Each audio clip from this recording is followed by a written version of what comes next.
ये 5 बातें जिसके जीवन में आती हैं वो सत्संग से ही आती हैं और वो भगवान का शरणागत हो जाता है। पहला,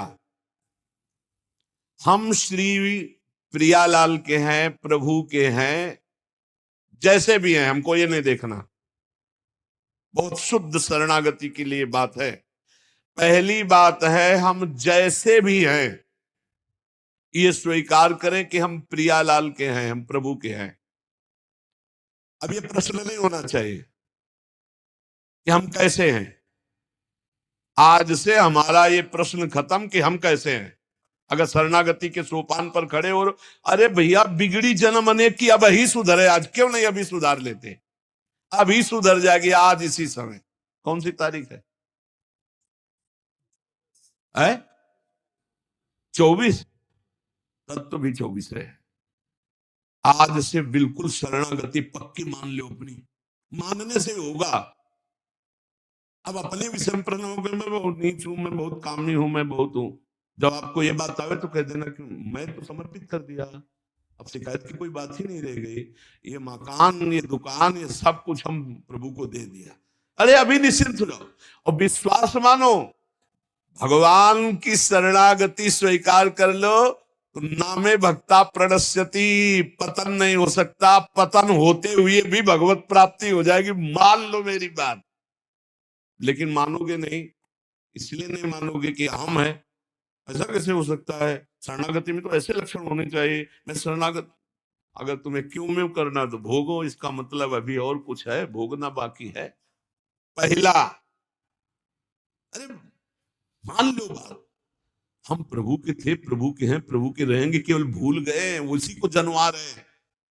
पहली बात, हम प्रभु के हैं, हम कैसे हैं ये हमें कोई शर्त नहीं, और ये शर्त भगवान ने नहीं रखी कि ऐसा होगा तो शरणागति लेंगे, नहीं तो वापस कर देंगे। कोटि भी प्रबद लागे जाहू, आए शरण। अब आप विचार करो, तजो नहीं ताहू, करोड़ों ब्रह्म हत्या का पाप लगाओ, फिर भी मैं नहीं कहूंगा कि जा तेरे को नहीं रखूंगा। भगवान कह रहे नहीं, पूरे चराचर का पाप किए हो, जो नर होई चराचर द्रोही, आवे सभय शरण तकी मोही, तज छल कपट मोह मद माना, मैं करऊं सद्य तेहि साधु समाना। मैं करूंगा उसे साथ, मैं उसका छल कपट त्याग करवाऊंगा। क्या परेशानी, डॉक्टर के पास पहुंच गए। कोई भी अगर ऐसा कहे कि ऐसा ऐसा ऐसा कहे कि शरणागत तब होना चाहिए, वो शरणागति के रास्ते को नहीं जानता। अस्पताल के बाहर लिखवा दे कि कोई शरीर में रोग ना हो फिर आप भर्ती होइए, तो अस्पताल है कि ढोंग है? भैया आप बीमार है, भर्ती होते। पहली बात, हम कैसे छोड़ना होगा, हम किनके ये पकड़ना होगा। पहला है, हम श्री भगवान के हैं, प्रभु के हैं। इसमें कोई लगाए जोड़े की बात है? बाप को बाप कहने में शर्म आती है? मई वांशो जीवलोके जीव भूता सनातना, हमारे बाप बोल रहे हैं, आप बोल रहे हैं, चाहे बाप कहो चाहे आप कहो, वही है, जगत पिता है। सब मम प्रिय सब मम उपजाए, उन्हीं के हम हैं। ये कोई लगाए जोड़े की बात नहीं है, पक्का है। उसी है को केवल स्मृति में लाना है। नष्टो मुआ स्मृति लब्धा तत्प्रसादान में अच्युता। हम प्रभु के हैं, पहली बात पक्का बैठ गया हृदय में। हम कैसे हैं ये बात कोई प्रश्न नहीं। आप कौन हो हम ये प्रश्न नहीं कर रहे, आप जो भी हो प्रभु के हो, बस इतनी बात माननी। हे भगवान को अपना मानने से जो हम निकृष्ट संबंध अपने माने थे वो अपने आप शांत हो जाते। मान लीजिए, देखो कोई छोटा नहीं सृष्टि में, ये सब केवल व्यवहारिक भाषा बताई गई है। पंचभूत सबके एक, आत्म तत्व सबका एक, सृजन करने वाला सबका एक, जो सृजित हुआ है वो भी एक। ये अनेकता मिटाना ही अध्यात्म है। अध्यात्म में अनेकता नहीं है, अनेकता में एक अध्यात्म दिखाई देता है, और माया का कार्य एक में अनेकता दिखा देना। इसलिए जब हम एक की तरफ बढ़ते तो हम सब एक हैं, हम सब समान हैं, न कोई पाई भर छोटा है न कोई पाई भर बड़ा है। पहली बात शरणागति के लिए हम कैसे हैं खत्म, हम किनके हैं, प्रभु के। सीधा जवाब होना चाहिए, हम लाडली के, चूक नहीं होनी चाहिए। और जब लाडली से बात करते तब बात करते कि देखो हम जैसे नीच को भी स्वीकार कर लिया, अब आप ही को संभालना है। हमारी अब बात नहीं रह गई, बात आपकी रह गई है, क्योंकि हम आपके हो गए हैं, अब देख लो, आप संभाल लो। बार बार उनको जगाते रहना है, समझाते रहना है कि हम आपके हैं, हम आपके हैं। वो तो कह दिए हैं कि तुम हमारे हो, ये बार बार हमें लाना है। पर भूल से भी किसी से मत कह देना कि हम आपके हैं। मोहि कपट छल छिद्र न भावा, वो सर्वज्ञ हैं, वो पकड़ लेंगे। और ये बहुत चालबाज है, मन बहुत चालबाज है, बहुत चालबाज है। और भगवान जब सुनते ना, देखो ये किससे कह रहा है कि आपके बिना जी नहीं सकते, तो वही श्रद्धा पुष्ट कर देते। वही इनका खेल बड़ा विचित्र है। ये और खेल देखो, उसकी चाबी घुमा देते। वो जितना दैन्य होके शरणागत होता चला जा रहा है, वो उतना ही विपरीत होके रौंदता चला जा रहा है। वो समझ नहीं पा रहा। बस ये बात समझ लो, पहले सूत्र को समझ लो, हम कैसे हैं कोई शर्त नहीं, पर हम किनके, इस पे धोखा नहीं होगा। जबान से आपको बोलना होगा मैं श्री जी का हूं, बहुत बड़ा प्रभाव है इसका, हमने देखा है। अगर ये आपने बोला किसी को भी श्री जी से बढ़कर या श्री जी के समान या श्री जी से अलग, फंस जाओगे। देखा है हमने, बोलना भी नहीं, नहीं तो जादू का तमाशा है, फंस जाओगे। कहीं भी बोलना है तो हाँ श्री जी के हम हैं, आपको हमसे बैठना है, बात करना है, मिलना है, मिलिए, मैं श्री जी का हूं, नीच हूं, पामर हूं, जैसा हूं श्री जी का हूं, बोल मत देना। लेकिन बहुत धोखेबाज छलिया स्वभाव, पाए जान जगत में सब जन कपटी कुटिल कलयुगी टंचो। ये भगवान से भी ऐसे कहता है, मेरा सब कुछ आपको, आपके बिना हमारे जीवन का अस्तित्व नहीं। और ठीक यही शब्द 50 से कह चुका है वो। चलो कह चुके हो, छोड़ो, अब प्रभु में आ जाओ।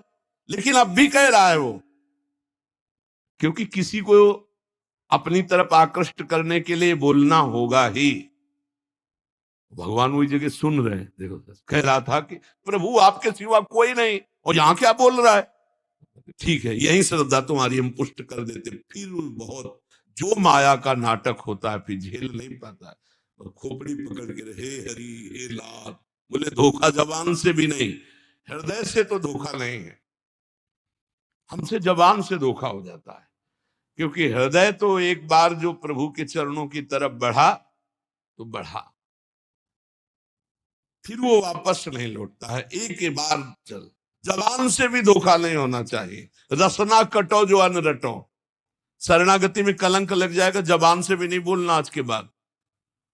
हमारे माई श्यामा जी को राज तो राज, श्यामा जी को राज, बस किसी का राज नहीं।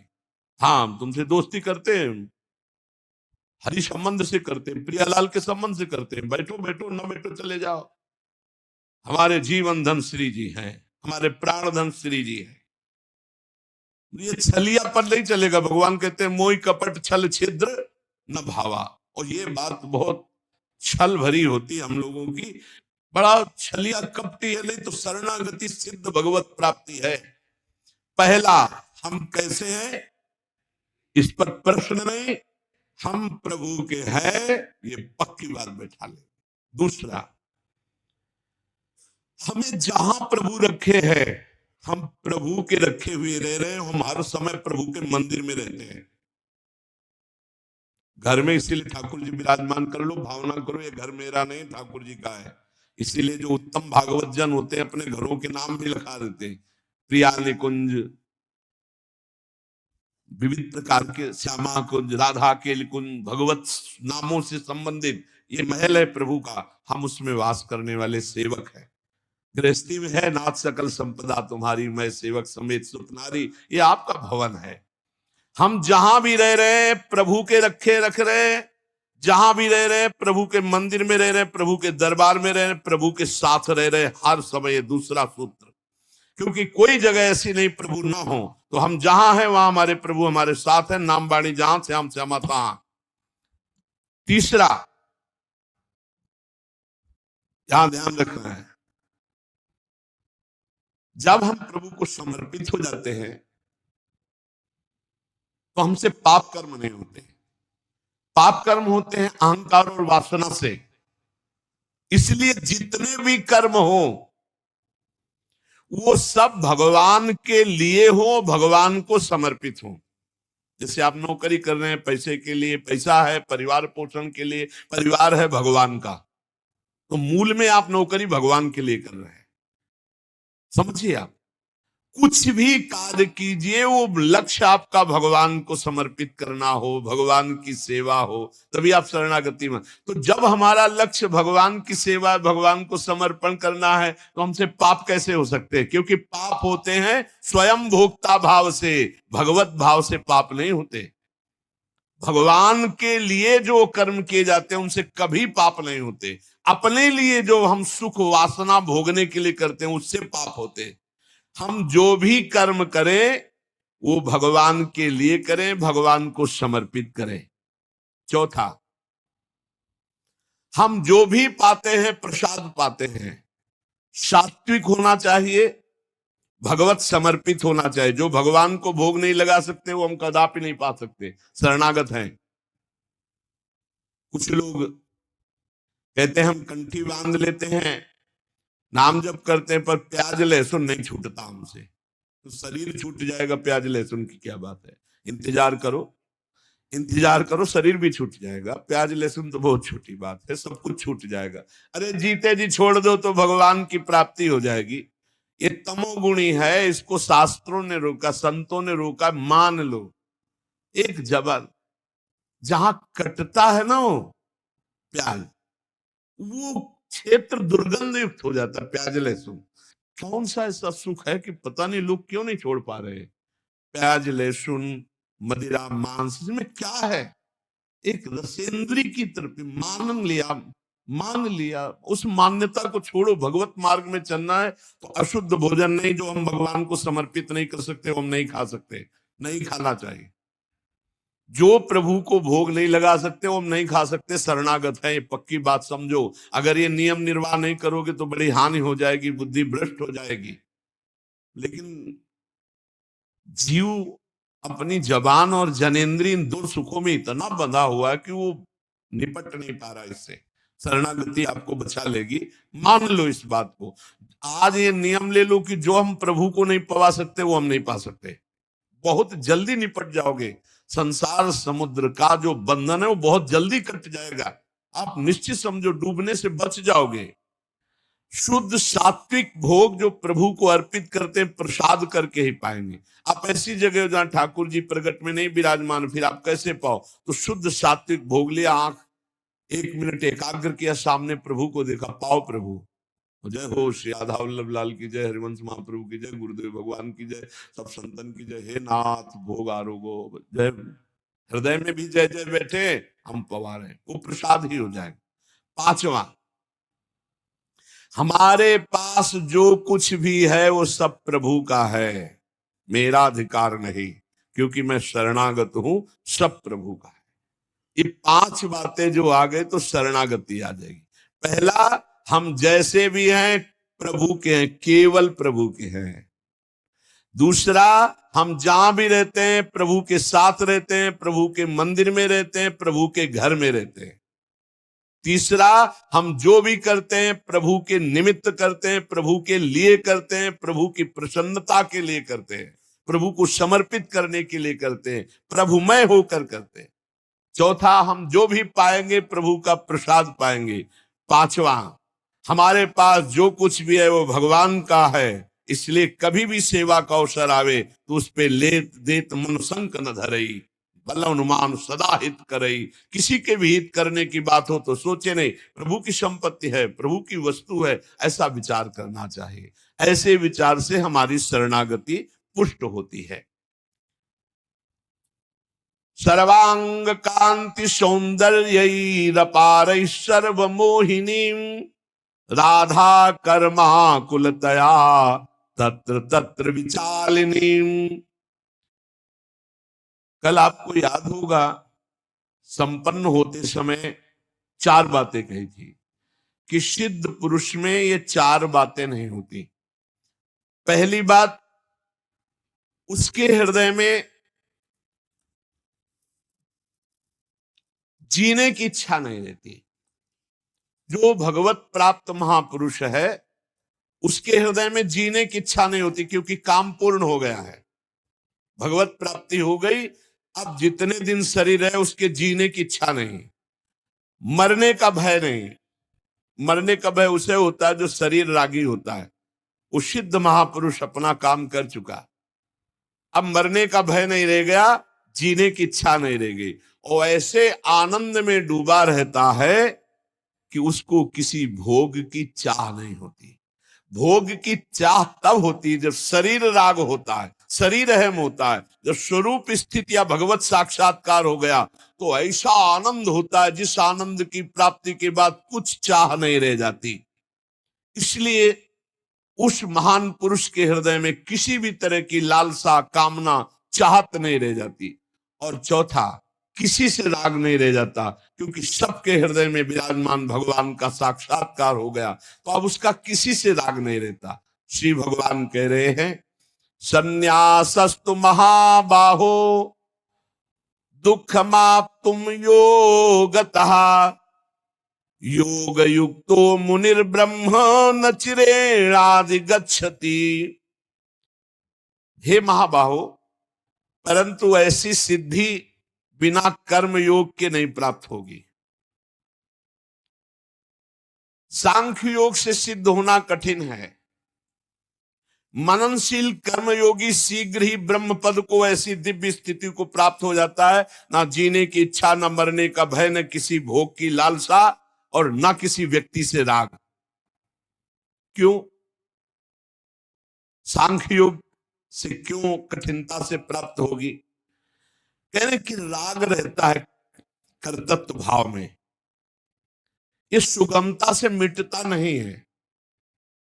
मैं शरीर नहीं हूं ऐसा सोचने मात्र से नहीं हो जाएगा, अनुष्ठान करना पड़ेगा। प्रत्येक क्रिया हो और वो दूसरों के सुख के लिए हो। ब्रह्मबोध प्राप्त करने का बहुत सरल उपाय भगवान बता रहे हैं। शरीर बिना क्रिया के नहीं रह सकता। तीन शरीर हैं, स्थूल, सूक्ष्म, कारण।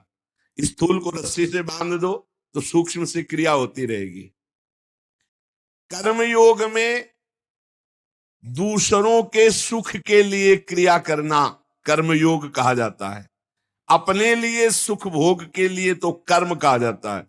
कर्म दो प्रकार का होता है, एक पाप कर्म, एक पुण्य कर्म। अपने सुख के लिए, और जब दूसरों के सुख के लिए तो वो कर्म योग हो जाता है। दूसरों के हित का भाव होकर जब कर्म होता है तो वो कर्म उल्टा प्रभाव दिखाता है कि राग नष्ट करता जाता है। शरीर राग, भोग राग, संसार का राग नष्ट करता जाता है।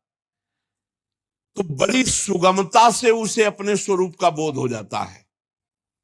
योग युक्तो मुनिर्ब्रह्म न चिरेणाधिगच्छति। मुनि वही है जो मननशील है, भगवान का चिंतन करते हुए दूसरों के लिए कर्म करना, ये सीधे जीवन मुक्त अवस्था में पहुंचा देगा। लेकिन ऐसा नहीं होता, हर व्यक्ति अपने लिए कर्म कर रहा है, इसीलिए बंधता जा रहा है। अगर ऐसा भाव नहीं समझ में आ रहा है तो हर कर्म करके भगवान को समर्पित कर दो तो मुक्त होने लगोगे। यद करोष, मान लो अपने लिए कर्म करना ही बंधन का कारण है। प्रभु को समर्पित करना, दूसरों के सुख के लिए कर्म करना, ये मंगलमय मोक्ष का कारण है। और यही वृत्ति माया अपहरण किए है, सब अपने लिए कर्म कर रहे हैं, इसीलिए बंधते चले जा रहे हैं। योगी की कोई भी छोटी बड़ी प्रत्येक क्रिया या तो निष्काम होगी या दूसरों के हित के लिए होगी। वो अपने लिए कोई कार्य नहीं करता, और ये बिल्कुल संसार में नहीं है। कोई बिरला ही ऐसा कर रहा है जो जीवन मुक्तता की तरफ बढ़ रहा है। नहीं, सब अपने लिए कर रहे हैं, मेरा मेरा मेरा, सब बंधते चले जा रहे हैं। जो निष्काम भाव से या दूसरों के लिए कर्म करता है, उसमें भगवान की कृपा से एक समता जागृत होती है। बहुत जोर की वस्तु है समता। समता उसके हृदय में जागृत हो जाती है। उसी समता से ब्रह्म पद का अनुभव होता है। जो मान अपमान में सम, निंदा स्तुति में सम, लाभ हानि में सम, जय पराजय में सम, वो ब्रह्म स्वरूप का अनुभव कर लेता है। परमात्मा की प्राप्ति में विलंब का कारण है संसार से सुख चाहना। भगवत प्राप्ति के विलंब का कारण है संसार से सुख चाहना। भगवत प्राप्ति होने की योग्यता उसके अंदर आ जाती है जो संसार को सुख देने की भावना रखता है। हर चेष्टा, हर कर्म सुख देने की। देखो जीवन मुक्त संतों को, उनका खाना पीना, चलना फिरना, बोलना सबके मंगल के लिए है। जिसका अन्न पा लिया उसके पाप नष्ट करके उसको सुख प्रदान किया। जिसको वचन के द्वारा उपदेश किया उसके माया बल का नाश करके भगवत प्राप्ति करा दिया। जिस पर दृष्टि चली गई उसकी अविद्या की दृष्टि का अपहरण कर लिया। जो दूसरों के हित के लिए कर्म करता है या भगवत समर्पण के लिए करता है, उसका संसार का राग सर्वथा नष्ट हो जाता है। और जहां संसार का राग नष्ट हुआ तो स्वतः आत्मबोध प्राप्त हो जाता है। ये स्वतः होता है अपने आप से, अपने आप में। इसी बात को भगवान समझा रहे हैं कि देहाभिमान अपने लिए कर्म करवाता है। जितने प्राणी आप देख लो सब आपको ये बातें नहीं पचेगी कि दूसरों के लिए हम कैसे करें। अपने लिए, अपने लिए, यही आपके बंधन का कारण है। जो कर्म फल का त्यागी है असली में वही त्यागी है, कर्म का त्यागी नहीं। कर्म दूसरों के लिए किया जाए, दूसरों को सुख पहुंचाने, परहित सरिस धर्म नहीं भाई। जो कर्मयोगी दूसरों के लिए कर्म करता है, बिना प्रयास के वो भगवत प्राप्ति हो जाती है। उसको बिना प्रयास के उसे ब्रह्म बोध हो जाता है। योग युक्तो विशुद्धात्मा विजितात्मा जितेन्द्रिय सर्वभूतात्म भूतात्मा कुर्वन्नपि न लिप्यते। जो दूसरों को सुख पहुंचाने में रत है उसकी इंद्रियां स्वाभाविक वश में हो जाती हैं। इसीलिए सेवा बहुत जरूरी है। चाहे जिस मार्ग का पथिक हो, गुरु सेवा, समाज सेवा, संत सेवा, पशु पक्षी की सेवा, इससे बहुत जल्दी लाभ होता है। निष्काम भाव से थोड़ी सेवा भगवत प्राप्ति के मार्ग में अग्रसर कर देती है। जिसकी इंद्रियां बस में है, जिसका अंतःकरण निर्मल है, जिसका शरीर बस में है, संपूर्ण प्राणियों की आत्मा ही जिसकी आत्मा है, ऐसा योगी निर्लिप्त ब्रह्म को प्राप्त है। इंद्रियां बस में नहीं, शरीर मनमानी चल रहा है, खान पान व्यवहार सब कुछ नहीं प्राप्त हुआ, ढोंग है। भगवान के वचन है। भगवान के विजितात्मा जितेंद्रिय, इंद्रियां राग द्वेष रहित होकर के, न किसी व्यक्ति वस्तु से राग, न किसी व्यक्ति वस्तु से द्वेष, इंद्रिया अंतर्मुख होकर के परमात्म चिंतन में, कोई भी भोग सामग्री उसे विचलित नहीं करते। जो जितेंद्रिय होता है, कोई भी अनुकूलता या प्रतिकूलता का प्रभाव उसके अंतःकरण या मन इंद्रियों पर नहीं पड़ता, वो जितेंद्रिय है। शब्द स्पर्श रूप रसगंध प्राप्त है लेकिन भोगने की इच्छा नहीं, ये सिद्ध पुरुष। यही भगवत प्राप्ति के मार्ग में अग्रसर होने वाले साधक को लाभ मिलता है। इंद्रियां वश में होनी चाहिए और अंतःकरण निर्मल। जब साधक दूसरों की सेवा की भावना करता है, स्वसुख वांछा का त्यागी, तो इंद्रियां अपने आप बस में हो जाती है। जब हम अपने सुख के लिए, तो इंद्रियों की भोग प्रवृत्ति बढ़ती और दुर्गति हो जाती है। यस्त्विन्द्रियाणि मनसा नियम्य, जिसने अपने मन और इंद्रियों को संयम में कर लिया, वही योगी है, वही महात्मा है, वही साधक है, विशुद्ध आत्मा। जब इंद्रियां भोगों में रमण करती हैं और हृदय में अपने शरीर सुख की इच्छा होती है और अंतःकरण मलिन होने लगता है। जब इंद्रियां और मन तत्सुख भाव में आती, दूसरों को सुख देने के लिए, भगवान को प्रसन्न करने के लिए, भगवद अर्पित करने के लिए, तो हृदय निर्मल होने लगता है। कामनाएं मलिन हृदय में होती है। निष्कामता हृदय की पवित्रता का स्वरूप है। जब साधक का ये दृढ़ निश्चय हो जाता है कि इसी जन्म में मुझे भगवत प्राप्ति करनी है, तो बहुत जल्दी हृदय शुद्ध होने लगता है। मुझे इसी जन्म में भगवत प्राप्ति करनी है, भगवत सुख प्राप्त करना है, सांसारिक सुख नहीं। सांसारिक सुख प्राप्त करने की कामना मात्र से हृदय मलिन होता है, और भगवत प्राप्ति की लालसा मात्र से हृदय निर्मल होने लगता है। विजितात्मा जो भगवान के मार्ग में चलने वाला है, वो शरीर के सुख आराम का त्यागी होता है। अरे कितना कीमती समय मिला है, कितना कीमती समय मिला है, आप समझ नहीं पा रहे हैं, आप समझ नहीं पा रहे, पछताना पड़ेगा बाद में। थोड़ा समय विश्राम किया जाता है, इसको अभ्यास में डाल लो। कई वर्ष हो गए मध्याह्न में विश्राम नहीं, नींद का नहीं, थोड़ा शरीर स्वस्थ होने का, लेट जाना फिर बैठ जाना, फिर टहलना, फिर लेट जाना बैठ जाना, नींद का नहीं। रात्रि में 4 घंटे इसको लेटने के लिए देते हैं बस। बीमार स्थिति में, शायद बीमारी न होती तो पद्मासन में इसको हम विश्राम देते, पर अब पद्मासन लगा नहीं सकते। शरीर सुख आराम त्याग किए बिना भगवत मार्ग में कोई भी विजितात्मा नहीं हो सकता। रगड़ो, इस शरीर को रगड़ो, हाथ में माला है या काउंटर है, टहल रहे हैं, जब नींद आ रही टहल रहे हैं, सिर्फ 4-5 घंटे शयन के लिए दीजिए। क्या कर पाओगे आगे? यही अवस्थाएं हैं, नवयुवक अवस्था। इसी पर विजय प्राप्त करो, नींद आदि पर, भोजन पर, नींद पर। जानबूझकर 1-2 दिन भोजन छोड़कर भजन पड़े नहीं रहना, कोई जान न पावे कि आप भोजन नहीं किए। पूरी दिनचर्या ज्यों की त्यों होनी चाहिए। जिद्दी स्वभाव, परमार्थ के पथिक का जिद्दी स्वभाव, आराम त्यागी स्वभाव। और शरीर को जैसा बना लो प्रभु वैसे ही है, इसमें जड़ है, कोई अंतर नहीं पड़ता है।